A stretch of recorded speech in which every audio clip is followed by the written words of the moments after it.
for you guys as it is international break, and I thought, why don't we look at every nation at the Euros and look at the one position, the one area where it seems like they're really struggling to produce a good player, or they really could do with an upgrade, because of course national teams can't buy an upgrade, but this is really the weak area, the weak point for your nation in terms of the squad. So let me know if you agree or disagree with these choices, and let's get straight into it. So we're going to start in group order. So we start with Group A, Germany, striker. Now, this was actually quite hard as Germany have a lot of positions where they are lacking quality.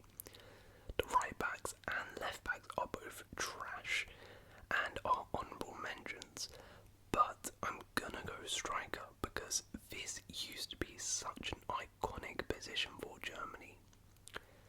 Once upon a time, the Germans were known for having ruthless strikers up top who would always perform on the big stage at big tournaments. Think Gerd Müller, Rudi Völler, Jürgen Klinsmann, Miroslav Klose, even Mario Gomez. Germany always have strikers. Yet right now, really since Klose and Gomez retired, Germany have had nobody up top who could even lace the boots of those legends. And the thing is, Germany know this. They have rotated this position so much. At the last World Cup, they started with Havertz up top, They then used an 18-year-old Makoko, and then used an uncapped Fulkrug, who was playing for Werder Bremen at the time. Since then, the likes of Megan Berisha, Kevin Schade, Timo Werner, Marvin Duksch, and Dennis Undav have all been given caps and chances up top, yet none of them have proven themselves. Without a clinical striker at the Euros, Germany don't have a great chance of winning it. Scotland, striker. Yep, just like Germany, Scotland are also lacking a striker going into the Euros, so maybe don't expect a load of goals or great finishing when these two face each other in the first game. Now Scotland are a weird one, because they are one of those teams where they are super stacked in certain areas and then other areas just really poor. For example, at left back they have Andy Robertson, Kieran Deeney and Aaron Hickey, all Premier League level left backs. In centre mid they have McGinn, McDominay, Ryan Christie, Billy Gilmore, Elliot Anderson and others. Again, all Premier League level midfielders. But then at centre back and in goal, pretty much all of them play in Scotland or in the Championship. And the same can be said at striker. The only striker options Scotland have at the Euros are all playing in the Championship or in Scotland.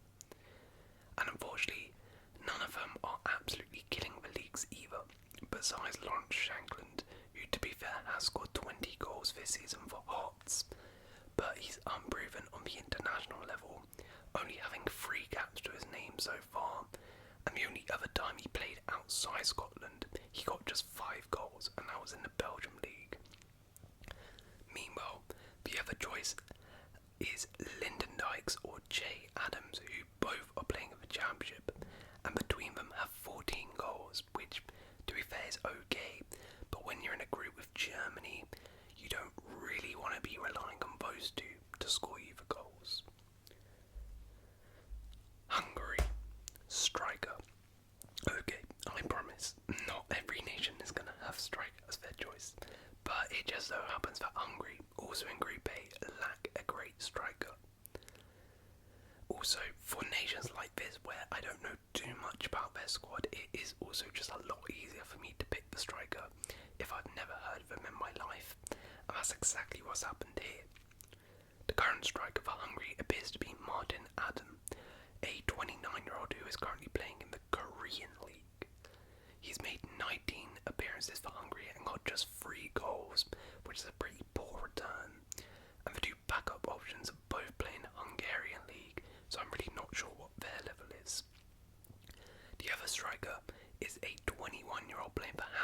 who seems promising, but is very young and likely won't play at the Euros.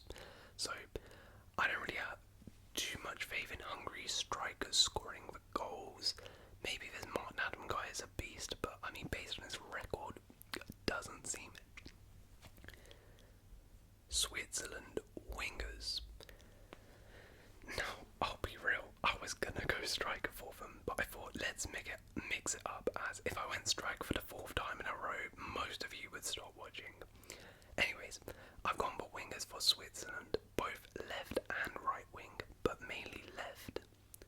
Now Switzerland have a pretty decent squad, to be fair, and in the last decade or so have gone for a real solid spell on the national stage, reaching the last 16 of the last 2 World Cups and the quarters at the last Euros, knocking out heavy favourite France and only losing to Spain on penalties. And perhaps the thing that has held Switzerland back from going further in those tournaments is a lack of goals. And while that may come down to not having a striker, a lot is down to the wide men, particularly off the left. Shaqiri cannot be faulted for his performances on the right, and he always shows up for the Swiss national team. But on the left flank, there's not really anybody there who steps up. And now with Shaqiri 32 and playing in the MLS, he is still starting on the right for Switzerland, which means that both flanks are looking kind of weak, and overall it's hard to see where the goals are coming from unless Shaqiri rolls back the years at these Euros. The wingers is going to be a bit of a problem for Switzerland. On to Group B, Spain. Centerbacks. Yet again, I was tempted to go striker, but to be fair, Miranda has had a good season, so can do a job at the Euros for them. I was also going to say winger, but with Lamine Yamal now emerging, maybe he can solve that. Where they may have a problem though is centre-back. In their golden generation, they had such great centre-back options, with Puyol and Piqué forming a great partnership. However, right now, they don't have many options. Pau Torres looks set to play at the Euros, but he's a little bit unproven on the international stage. And alongside him, the obvious choice would have been Aymeric Laporte, but he's moved to Saudi Arabia, and that raises questions as to if his level is good enough to be playing at the Euros for Spain. At the last World Cup and Euros, Spain even resorted to playing Rodri, their best midfielder, at centre-back, which is far from ideal. So if Laporte's level has dropped off significantly from his time at Saudi, questions will be asked as to who is starting at centre-back for Spain come the summer. Croatia. Centre-mid. Okay, no, I'm joking. Of course it's not centre-mid. Croatia have tons of ways. Croatia. Wingers. Very similar situation to Switzerland here. Croatia have a pretty good squad, but the problem is that their best winger has aged out, and there's not really anybody to replace him, meaning that now both wingers are a problem. Firstly, on the left, Ivan Perisic was the man who always delivered for Croatia, and even delivered at the last World Cup despite being fairly old. But now he's 35, playing in the Croatian league, and has only just recovered from a major injury, so it's unlikely he will play, and even if he does, it will be nowhere near the level he once was. And his replacements are not great, with the other player being Josip Brekalo, who once was seen as a great gem, but is now playing the Croatian league. The other player is Miroslav Orsic, who again was seen as a great talent, but is now playing the Turkish league after a failure of a spell at Southampton. And then on the right hand side, there's literally nobody, with the likes of Mario Pasalic and Lovren Mayer, both midfielders, being forced to play there. So a lack of wingers could be the thing that holds Croatia back in Germany. Italy. Striker. Nice and easy, this one. For a long time, very, very similar to Germany. Italy, who once were famed for their strikers, now have zero. Italy once had Inzaghi, Viali, Del Piero, even a Luca Toni would back goals for them. Yet right now, they are relying on nobody. To be fair, they did win last Euros with pretty much no striker, as they had the exact same options as they did now, and none of them really did too much. But the problem is, back then, they had the likes of Chiesa, who was in top form, who could score instead. They had Berardi as well, who could score instead.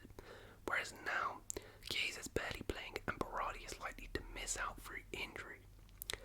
So, they need a striker to step up, but they're relying on a now old Ciro Immobile, who wasn't even scoring at the last Euros when he was young and in his prime, so now he's scoring at this one. The other options are Scamacca, who scored just 6 goals this year, Moise Keane, who's barely played for Juve, Matteo Retegui, who again has scored just 6 goals in Serie A, or Raspadori, who scored only 4. So yeah, it's not really looking good up front for the Italians. Not sure if they can defend their ground with those striker options. Next up, Albania Goalkeeper. Yeah, to be honest, I had no clue here. I have no idea about the Albanian national team squad, and I couldn't really go for the default striker position, as that's the only positions where I know who the player is. Anyways, I'm gonna go goalkeeper as, it's not really a major problem, but it's just not ideal. The goalkeeper is Thomas Strakosha, who is playing for Brentford, but the problem is, he's not actually playing. He's made just 2 starts this season, and last season, well, he didn't even play a Premier League game for them. So their starting goalkeeper in the last 2 seasons has played 2 league games, which isn't ideal. Now, this wouldn't be much of an issue, as their long-standing number 1, Edrit Berisha, who is actually their vice-captain, would have just come in. But the problem is, he's also fell out of favour at his club, Empoli, where he started the season as number 1, but hasn't made an appearance since December last year. So both keepers are not playing any minutes right now, which is a bit of a problem for Albania. Alright, Group C, Slovenia, NA. Honestly, I'm not going to try and pretend like I know anything about this team, and I can say where their weak spots are. I looked at the side, and basically everybody plays in Slovenia, or I've never heard of them in my life, so it's very hard to find an obvious weak spot. Any Slovenians watching, or anybody who knows about this team, please do let me know what the right pick here is in the comments. But let's move on to Denmark. Centre mid. Now, this is a nation I do know about, and it may seem odd I'm choosing centre mid for Denmark, considering in recent years this has been one of their better areas. But hear me out on this one. While they have a lot of decent central midfielders, a lot of the standout performers who they've relied on in previous tournaments are either aging or not playing as well anymore. Højbjerg isn't playing really at Spurs, and when he is playing, not really to the level he once was. Thomas Delaney, who was so key to Denmark, is now 32, playing in the Belgium league. And then the crown jewel Christian Eriksen is also 32, and in and out of the United squad, nowhere near what he once was. And then the other options are okay, but nowhere near the level those 3 used to be at their peak, with the likes of Jensen, O'Reilly and Norgard decent players, but not amazing. So the midfield is a bit old and lacking quality, but who knows, they might be able to turn it on one last time at these Euros. Serbia, attacking mid. This is very, very similar to Denmark in a way. They have talented players in this position who once did great for them, but now are either a bit older or lost their quality. So Serbia use a back 3 system with 3 attackers, 2 number 10s if you like, playing behind Mitrovic, meaning those 2 number 10s are crucial to the way they play. Now, normally these 2 would have been Milinkovic-Savic and Dusan Tadic. But now in 2024, I'm not sure about this. First, Milinkovic Savic is playing in Saudi Arabia, so like Laporte, I'm not sure what his levels are now. Same can be said for Dusan Tadic, who is playing in the Turkish league now and is also 35 years old.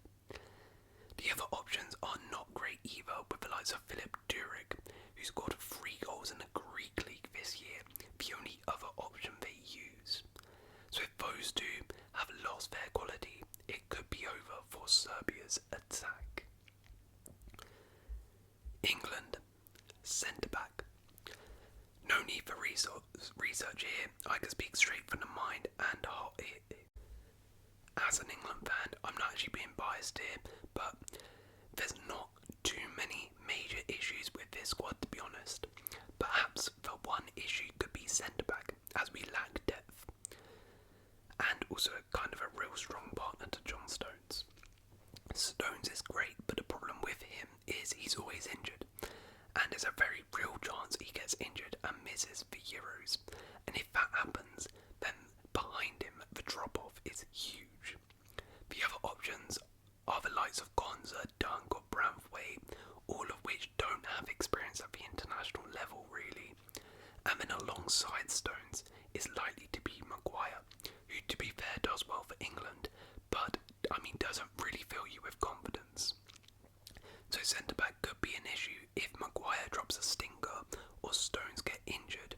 That could be the end of our Euro push. Okay, on to Group D. Netherlands, striker. Very similar to Italy and Germany again, Netherlands back in the day had lethal strikers. Think Van Basten, Van Persie, Van Nistelrooy. To be fair, thinking of this, maybe they just need to find someone with Van in his name and they should be fine. Anyway, nowadays they have Wout Weghorst up front. For years they have lacked a striker, with Memphis Depay doing great for them and scoring goals, but he's not a truly out-and-out number 9 and needs somebody to play with. But the only options they really have are Weghorst, Luke de Jong or Brian Brobby. None of these are prolific or proven at the highest level. Now they can play a Marlon or a Hackbo up top, but they would much prefer those guys on the wings, meaning that Netherlands are likely going to have to go to the Euros either with a wasteful number 9 or one of their best wingers doing a job up front, which is far from ideal. Austria, striker. Yet another nation who lacks a striker. Is a bit of a common theme in European football right now, and Austria are another victim. Ralf Rangnick's revival of this Austrian team is impressive, taking them to the Euros with ease and beating Germany. They are playing great football and look fantastic, but he's doing it without a striker, which could come back to bite them. Previously, Marko Arnautovic led the line and was great, but he's getting slowly phased out by Rangnick as he gets older. His replacement is Michael Gregoritsch, who scored just 5 league goals for Freiburg. The other options are people like Sasa Kalajdzic, who's played just 5 games since joining Frankfurt in January and is yet to score for them. So none of these striker options would really fill me with any confidence if I was Austrian going into the Euros. France, right back. Now, the France squad is stacked to the brim in pretty much every position, so me picking a weakest is basically impossible. But if I had to nitpick, I guess I'll go for right back. To be fair, in the last few tournaments, this has been a little bit of a weak spot with Pavard there previously, and he's always done okay, but never been world class really. And at the last tournament at the World Cup, Koundé was there, and again he's okay, but he's not amazing at right back. He's more of a natural centre back anyway. Malo Gusto is also an option, but he's not really got too many caps for France, so it would be a risk to chuck him in as a starter at the Euros. Recently, Jonathan Klaus has been playing there for the national team, and while he's decent, he again, is by no means world class, and has also faced troubles of his own after Marseille tried selling him in January for being too loud in the dining area, apparently. Yeah, weird. But anyways, they haven't really got a truly world-class right-back, unlike every position where they got at least one player who you could say is world-class, so I guess right-back is an issue, but I mean, that's me nitpicking. Group E, Belgium, Centerback. As the golden generation has aged out for Belgium, so has Belgium's great centre-backs. Alderweireld, Vertonghen, Vermaelen, company, they were once stacked to the brim with centre-backs. But the fact that in the last World Cup they were still wheeling out a Vertonghen and Alderweireld partnership sums up how they have no replacements lined up. In fact, Vertonghen still starts for the team now, so don't be surprised to see him playing at these Euros, even though he's now 36. Next to him is Eva Foutface, who is currently playing in the Championship, or Amin Dakali, who is playing for 19th place Burnley and have the worst defence in the Premier League, or Arthur Diat, who is still fairly young and unproven. So that centre-back position really ain't looking good for Belgium going into these Euros, and I would be very, very concerned about it. Slovakia, wingers. Yeah, I don't know much about the Slovakian national team, but to be fair, I do recognise a few of the players, and one of the players I recognised when looking at their recent lineups was Robert Mack. I saw him and I was like, he's a name I remember seeing ages ago, and sure enough, I was right, because he's now 33 years old playing in the Australian League and still starting out wide for Slovakia. That's not great if you want to be getting out of a group with Belgium in. And then on the other side are two players who I've never heard of in my life, who may be good, but I highly doubt are world beaters. So yeah, I'm just going to go wings being a bit of an issue for Slovakia, as Robert Mack, back in the day, I'm pretty sure was a pretty good player, but now 33, playing in Australian League, and he's not even doing that well there, he's barely scored. That's not a good sign. Romania, NA. Now, I said I don't know much about the Slovakian national team, and I don't know much about the Romanian national team either, but when I looked at their squad, I know about 3 players, and those 3 players were all pretty good players, so I couldn't really comment on the other lot who seemingly all play in Romania. Any Romanians watching, let me know in the comments please, as I have no clue really where the obvious weak spot in the team is. Okay, on to our final group now. Group F. Turkey, centre-back. Turkey, just like Euro 2020, are going into this in hot form after breezing qualifying and beating Germany away in a friendly recently. Hopefully, for their sake, it doesn't end like Euro 2020 did as well though. But due to this great form, it's actually quite hard to pick a problem area for the Turks, but I'll go centre-back. They had Merit Demiral, but he's left Juventus for Saudi Arabia, so similar to others on this list, I don't know how his level will be coming into these Euros. Then you have Ozan Kabak, who, I mean, just ask a Liverpool fan how good he is and they'll tell you all you need to know about him. Now, to be fair, he's actually done decent recently, but how good is he going to be tested at the highest level? I have my concerns. Then you have Gaglois Soyuncu, who played 0 minutes at Atletico for the first half of the season and has since gone back to play in the Turkish league. And again, I mean, he's known for being a bit of a bozo every now and then. So centre-backs are looking a